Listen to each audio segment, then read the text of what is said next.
नमस्कार, बहुत बहुत स्वागत है आप सभी का। आप देख रहे हैं IBC 24। शाम के 7 बज गए और वक्त हो गया है देश के दिल यानी मध्य प्रदेश के खास बुलेटिन मध्य प्रदेश में आज क्या हुआ खास। सिर्फ 24 मिनट में मध्य प्रदेश की हर एक बड़ी खबर का पूरा अपडेट आप तक पहुंचाएंगे। शुरुआत करते हैं इस बुलेटिन की बड़ी खबर के साथ। शहडोल से मिल रही है।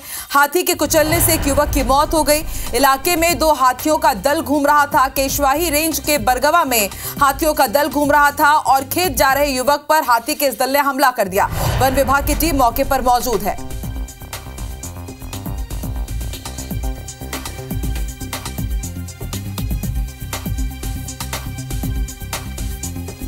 तो एक्सक्लूसिव तस्वीरें हम आपको दिखा रहे हैं। यही वो हाथी है जिसने आज एक युवक को मौत के घाट उतार दिया है। केशवाही रेंज में यह हाथी न सिर्फ फसलों को नुकसान पहुंचा रहा है बल्कि अब जानलेवा भी साबित हुआ है। खेत जा रहे युवक को इस हाथी ने कुचल दिया और इसमें मौके पर ही युवक की मौत हो गई। वन विभाग की टीम मौके पर मौजूद है और मुनादी कराई जा रही है कि हाथी के पास ग्रामीण न जाएं।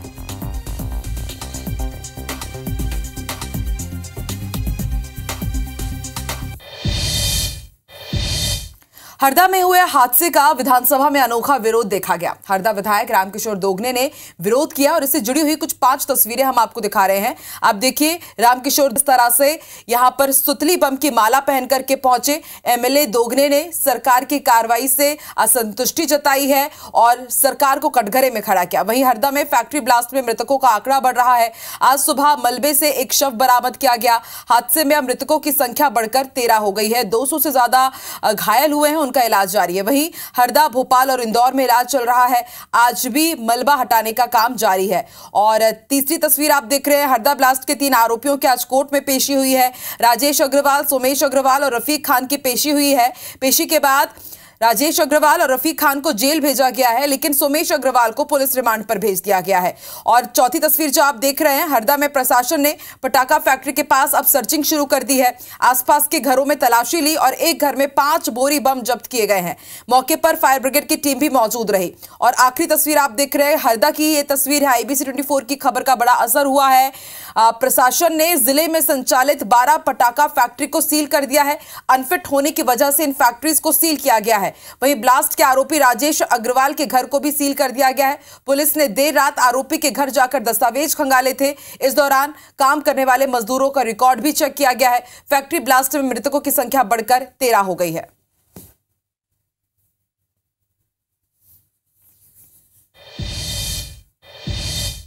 मध्य प्रदेश विधानसभा में दूसरे दिन सदन में हरदा कांड जमकर गूंजा। विपक्ष ने सरकार पर सवालों के तीर दागे।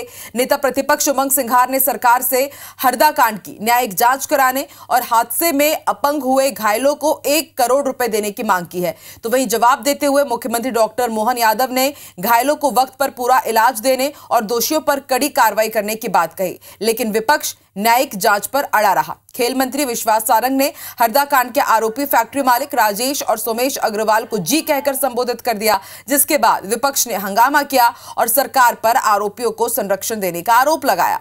मुख्यमंत्री के जवाब से असंतुष्ट विपक्ष ने विधानसभा की कार्यवाही का बहिष्कार कर दिया और सदन से वॉकआउट किया। तो वहीं बीजेपी ने कांग्रेस के आरोपों को सिरे से खारिज कर दिया। हमने मांग करी है, उनके मुआवजे की बात करी है। मुआवजा जिनके हाथ कट गए, पैर कट गए, तो वो परिवार कभी जीवन में वो मजदूर कभी काम नहीं कर सकता। उसके लिए हमने बात करी कि 1-1 करोड़ रुपए उनको मिलना चाहिए उस परिवार को, ताकि वो अपना भविष्य और अपना निर्माण कर सके जीवन का। केवल इनका काम है हंगामा करना, उधम मचाना। अब नाम ले रहे थे, एक प्रश्न में जी लगा दिया, उसमें चिल्लाने लगे। एक समय ये होता था अपराधी के दिग्विजय सिंह जी लगाते थे, अफजल वगैरह कितने बड़े आतंकवादी थे, उनके पीछे जी लगा के बोलते थे, तब एक भी नहीं बोला। ये इससे ही पता लगता है कि भाजपा के नेताओं के अपराधियों के प्रति कितनी संवेदना है। आप देख रहे हैं कि जी लगाया था, हम लोगों ने टोका तब उन्होंने अपना वापस लिया। अपराधियों को जी लगा रहे हैं, तो जी लगा रहे हैं, तो ये इनको जी लगाना नहीं चाहिए था और इसी से लग रहा है कि ये इसे बचाने की कोशिश कर रहे हैं। झूठ आरोप दूसरों के ऊपर मढ़ रहे हैं। इधर हरदा हादसे को लेकर सीएम डॉक्टर मोहन यादव ने एक बार फिर भरोसा दिया है कि मामले की जांच जारी है और किसी भी दोषी को बख्शा नहीं जाएगा। उन्होंने कहा कि ऐसी घटनाओं में तुरंत राहत और बचाव के लिए एयर एम्बुलेंस के इंतजाम रखने पर भी विचार किया जा रहा है। सुनिए। घटना के बाद प्रशासन ने जो तत्परता दिखाई, लेकिन फिर भी अगर किसी की गलती होगी, इसलिए एसपी कलेक्टर को भी हमने वहाँ से हटाया और एक जांच टीम का गठन किया है कि अगर किसी की गलती किसी स्तर की भी होगी, हमको उसको छोड़ेंगे नहीं और निश्चित रूप से उसको दंड देंगे और आने वाले समय में घटना दोबारा ना हो पाए इसके प्रबंधन भी कर रहे हैं। मेडिकल सुविधाओं को लेकर बढ़ावा देने के लिए भी हमने अलग अलग हेल्थ डिपार्टमेंट में भी आगे प्लानिंग की है। साथ ही साथ एयर एम्बुलेंस की भी प्लान किया है कि हर मरीज को जहां जिसकी जरूरत पड़ेगी सरकार वहां सहायता करते दिखाई देना चाहिए। और अब आपको एक खास तस्वीर दिखाते हैं। पूर्व सीएम कमलनाथ ने सीएम डॉक्टर मोहन यादव से विधानसभा में कमरे में मुलाकात की। दोनों के बीच बातचीत हुई है। मुलाकात के बाद कमलनाथ ने कहा कि छिंदवाड़ा के विषय में बात करने आया था। छिंदवाड़ा बॉर्डर के बाहर की बात मैं नहीं करता हूं।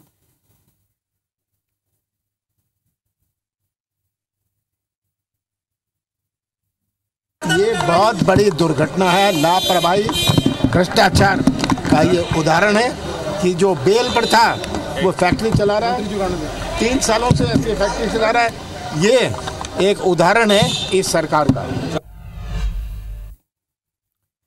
मध्य प्रदेश में कांग्रेस को एक और बड़ा झटका लगा है। आज कांग्रेस लीगल सेल के अध्यक्ष रहे शशांक शेखर बीजेपी में शामिल हो गए। प्रदेश अध्यक्ष वीडी शर्मा की मौजूदगी में उन्होंने सदस्यता ली है। इस दौरान शशांक शेखर ने कहा कि श्री राम के प्राण प्रतिष्ठा का निमंत्रण ठुकराकर कांग्रेस ने बहुत गलत किया, इसलिए मैं कांग्रेस पार्टी को छोड़कर बीजेपी में शामिल हो रहा हूं। शेखर ने यह भी कहा कि पार्टी मुझे जो दायित्व देगी मैं उसे पूरा करूंगा। वहीं संजय पाठक ने कहा कि कांग्रेस भ्रमित है, जो भी श्री राम को मानता है अब वो कांग्रेस में नहीं रहेगा। राम राज्य की परिकल्पना को साबित होते हुए हम देख रहे हैं। राम जी का मंदिर बन गया। अब विकास की बात आती है तो मोदी जी जैसा विकास की रफ्तार देने वाला ना कोई भूत ना कोई भविष्य में मुझे दिखाई देता है कि ऐसा यशस्वी प्रधानमंत्री हमारे देश में। इन्हीं सब विचारधाराओं को लेते हुए और हिंदुत्व को लेते हुए मैं आज साथ में हूँ बीजेपी के। आज आदरणीय शशांक शेखर जी जो महाधिवक्ता भी रहे हैं मध्य प्रदेश के और जिनका नाम जजेस की पैनल तक में गया हुआ था, लेकिन इन्होंने सेवा को चुना और समाज की सेवा के साथ साथ जहां एक तरफ ये लोगों का पक्ष भी रखेंगे हाई कोर्ट सुप्रीम कोर्ट में, वहीं लोगों की सेवा भी करते। और इस वक्त की बड़ी खबर आपको भोपाल से बता दें। हरदा के नए एसपी की नियुक्ति हो गई है। अभिनव चौक से नए एसपी होंगे। आईएएस आदित्य सिंह हरदा के नए कलेक्टर होंगे और शिलेंद्र सिंह को छिंदवाड़ा कलेक्टर बनाया गया है। तो इस वक्त की बड़ी खबर हम आपको बता रहे हैं। कल ही एसपी और कलेक्टर पर गाज गिरी है और आज नए एसपी नए कलेक्टर की नियुक्ति कर दी गई है हरदा में। अभिनव चौक से हरदा के नए एसपी और आईएएस आदित्य सिंह हरदा के नए कलेक्टर होंगे, जो पहले छिंदवाड़ा के कलेक्टर थे और अब छिंदवाड़ा का कलेक्टर शिलेंद्र सिंह को बना दिया गया है। विवेक पटैया हमारे साथ जुड़ चुके। विवेक, कल ही गाज गिरी एसपी पर कलेक्टर पर और आज नए एसपी और नए कलेक्टर की नियुक्ति भी हो गई। क्या जिम्मेदारी अब इनके पास रहेगी, क्योंकि अभी वहां पर काफी कुछ करना है हरदा में?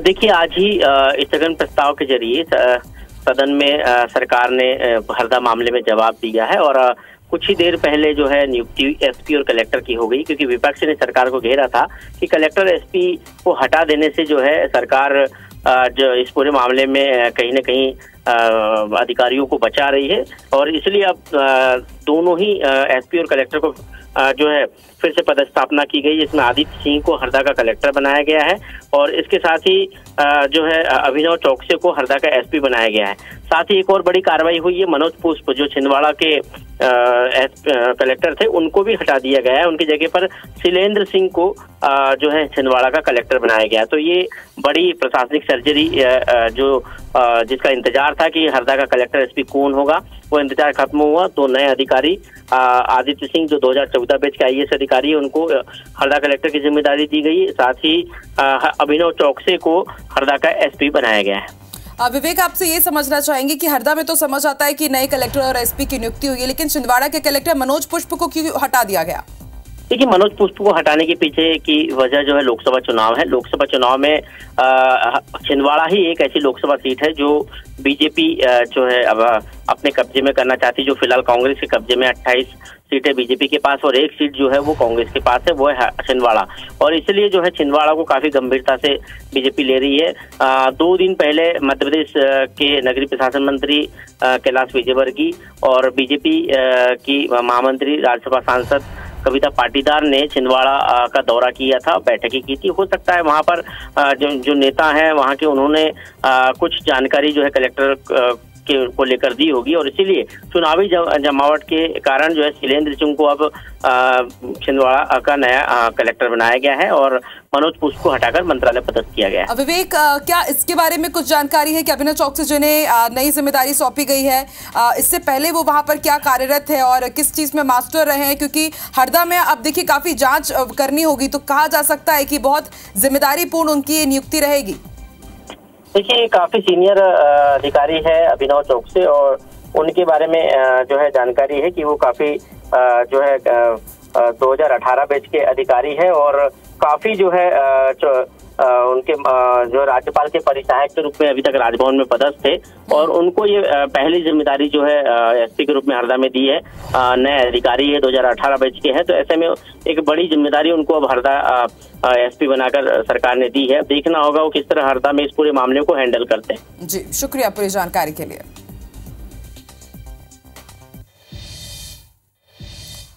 तो एक तरफ जहां महाकौशल के कांग्रेस नेताओं का पार्टी छोड़कर बीजेपी में जाने का सिलसिला है, तो दूसरी तरफ कांग्रेस को अलविदा कहने वाले नेताओं के खिलाफ कांग्रेस कार्यकर्ताओं का गुस्सा भी फूटने लगा है।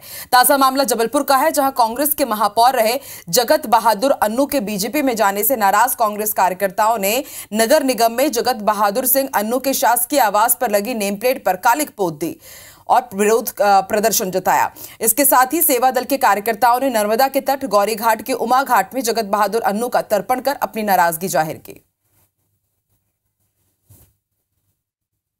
भारतीय जनता पार्टी के महापौर बनने गए हो, उसको लेकर के हम कांग्रेस जनों ने यहाँ पर आज आपकी नेम प्लेट पे, आपके निवास पे आकर के कालिक पोत करके अपना आक्रोश जाहिर कर रहे हैं और भारतीय जनता पार्टी को चेता रहे हैं कि मोदी जी और यहाँ पर मोहन कुमार जी, आप चेत जाइए, ये खरीद फरोख्त की राजनीति ज्यादा देर देश में नहीं चलने वाली है। और महापौर जगत बहादुर अन्नू ने पार्टी छोड़कर जिस तरह से गए हैं, हमारे कांग्रेस के हजारों कार्यकर्ता बहुत आक्रोशित हैं और उसकी ये प्रतिक्रिया है कि हमने आज उनको अपनी राजनीतिक विचारधारा की सदस्यता से अलग मानकर उनके अस्तित्व को पूरी तरह से नर्मदा जी में तर्पण के साथ तिरोहित कर दिया।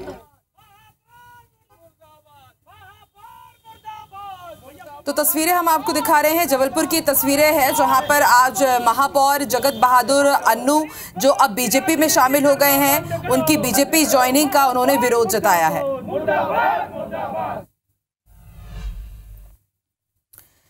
जबलपुर के चौधरी मोहल्ला में 26 जनवरी की रात हुई किसान हत्या के मामले में पुलिस ने बड़ी कार्रवाई की है। पुलिस ने गोलीकांड के मुख्य आरोपी भाजपा नेता आशीष बेहुरे को गिरफ्तार कर लिया है। इससे पहले पुलिस ने 2 आरोपियों की गिरफ्तारी की थी। 26 जनवरी की रात मामूली बात पर किसान और भाजपा नेता के साथ ही पप्पू बर्मन का विवाद हुआ था, जिसके बाद भाजपा नेता ने अपनी पिस्टल से किसान राजा राम नंदेश्वरिया को गोली मारकर मौत के घाट उतार दिया था और मौके से फरार हो गए थे। परिजनों की शिकायत पर पुलिस ने 3 आरोपियों के खिलाफ मामला दर्ज किया था और अब जाकर मामले का मुख्य आरोपी भाजपा नेता आशीष बेहुरे गिरफ्तार हुआ है जगदंबा कॉलोनी से। आरोपी के पास से 12 बोर की बंदूक भी जब्त की गई है।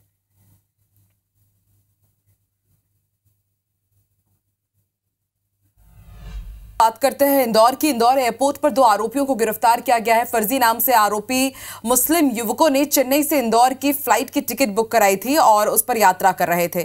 खुफिया एजेंसी के इनपुट पर इंदौर के एरोड्रम पुलिस ने देवी अहिल्याबाई होलकर एयरपोर्ट से आरोपियों को गिरफ्तार किया है। आरोपी पहचान बदलकर यात्रा कर रहे थे। दोनों आरोपी मोहम्मद उमर खान और जाकिर हुसैन अली दिल्ली के जामनगर ओखला न्यू के रहने वाले हैं।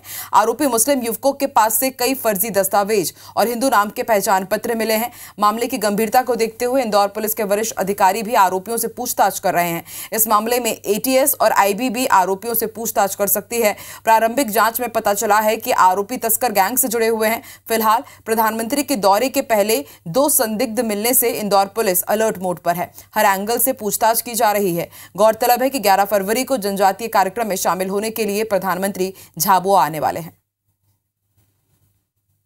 उनके द्वारा जो फर्जी वोटर आईडी के द्वारा अपने नाम छुपा करके जो कृत्य किया गया, वो धोखाधड़ी की पर्दी में आने से इसमें 420, 67, 68 का प्रकरण कायम किया गया थाना एरोड्रम में और आरोपियों को हिरासत में लिया गया। बात जाहिर हो रही है प्रारंभिक तौर पर कि निश्चित रूप से ये जो है वो तस्करी जैसे किसी चीज़ में लिप्त हो सकते हैं, तो इसके संबंध में पुलिस उसमें डिटेल इन्वेस्टिगेशन करे। जबलपुर को महानगर बनाने के लिए बड़ी बड़ी योजनाओं का सपना दिखाया गया। इसके लिए करोड़ों रुपए खर्च भी किए गए, लेकिन जबलपुर महानगर नहीं बन पाया। दरअसल जबलपुर विकास प्राधिकरण यानी कि जेडीए ने ओमकार तिवारी नगर में 15 साल पहले प्लॉटिंग करने के साथ चौड़ी सड़क बनाने का काम किया था। इस निर्माण में 25 करोड़ रुपए से ज्यादा खर्च भी किए गए, लेकिन अब यहां का विकास कार्य रुका हुआ है, जिसकी वजह से जेडीए की ड्रीम प्रोजेक्ट में अवैध कब्जे होने लगे हैं। इतना ही नहीं, ओमकार तिवारी नगर में पार्क बनाया जाना था जो पूरी तरह से खराब हो गया है। अभी जेडीए के जिम्मेदारों ने बताया कि कुछ सालों से इन योजनाओं में काम रुका हुआ है, जिन्हें जल्द ही पूरा कर लिया जाएगा।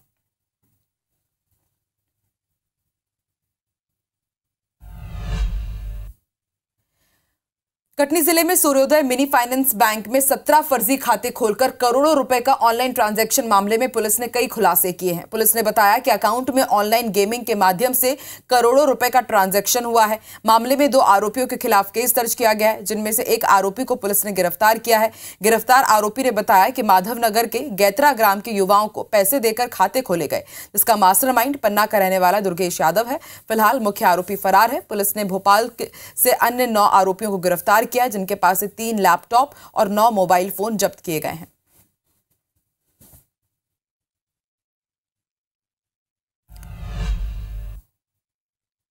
रीवा में सोहागी थाना क्षेत्र के तहत आने वाले नैना पुल के नीचे बोरे में बंद मिले नवजात शिशु और एक महिला के शव की पहचान हो गई है। मामले में सीधी जिले का निवासी एक परिवार अपनी फरियाद लेकर काली पट्टी बांधकर हाथ में नारियल लिए दंडवत परिक्रमा लगाते हुए आईजी कार्यालय पहुंचा था। उनका आरोप था कि 12 साल से सुनीता साकेत और उनकी 16 वर्षीय बेटी शिवेंद्र सिंह नाम के व्यक्ति के साथ रह रही थी, लेकिन बीते 4 महीने से वो दोनों लापता है। इसके ठीक अगले ही दिन जिले के सोहागी थाना क्षेत्र स्थित नैना पुल के नीचे बोरे में बंद एक महिला और नवजात शिशु का अज्ञात शव बरामद हुआ, जिसके बाद शवों की पहचान कराई गई, जो कि सुनीता साकेत और उसकी नवजात शिशु की निकली। लेकिन 16 वर्षीय बेटी अब भी लापता है। परिजनों का आरोप है कि 12 सालों से जिस शिवेंद्र के साथ मृतका सुनीता रह रही थी, उसी ने उनकी हत्या की है।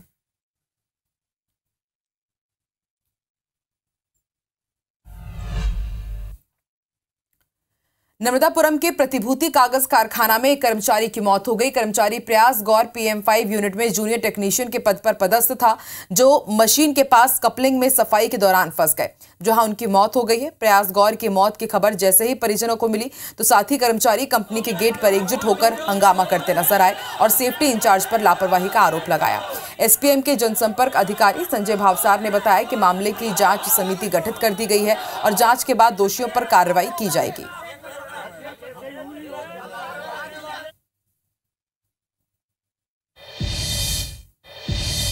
और अब खबर भिंड से, जहां प्राइवेट स्कूल के 12 से ज्यादा टीचर्स नजरबंद कर दिए गए।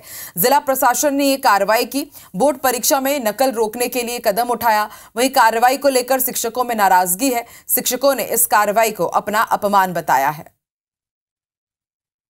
तो ये बेहद अनोखा कारनामा सामने आया है, जहां नकल को रोकने के लिए टीचर्स को ही एक कमरे में बंद कर दिया गया और इस कृत्य से आहत टीचर्स ने इसे अपना अपमान बताया है। जिला प्रशासन ने यह कार्रवाई की थी। मध्य प्रदेश के स्पेशल बुलेटिन में फिलहाल इतना ही। आगे देखिए छत्तीसगढ़ी भाषा में नंबर 1 बुलेटिन हमर बानी हमर गोठ। रचना नितेश के साथ मुझे दीजिए इजाजत। नमस्कार।